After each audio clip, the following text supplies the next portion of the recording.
şahsını bırakmadık da bize duaysan bize de dua getirdik. Şuraya 70 yaşta aman ağayağı görüşü dua getirdim. Şu an fazlasın ömrümüz oldu. Allah Teala veren ömrünü mertebeyle yaşamakla ömrümüz oldu. Sağlıkta yaşamakla aldım ediyor. Ben biraz bir tane aydın açıp versek yardım için.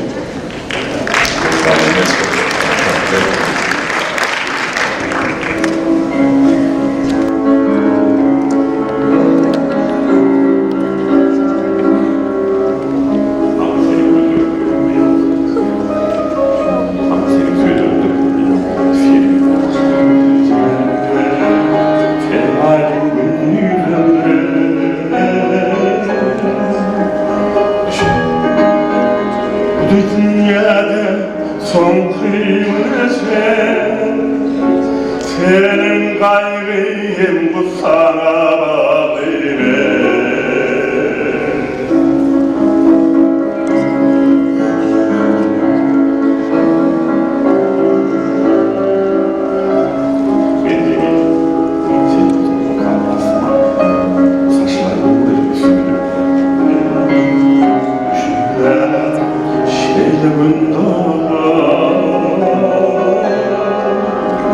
Saçları karboli üstüme yanar. Saçların karboli üstüme yanar. Beyaz saçları filmime kararlı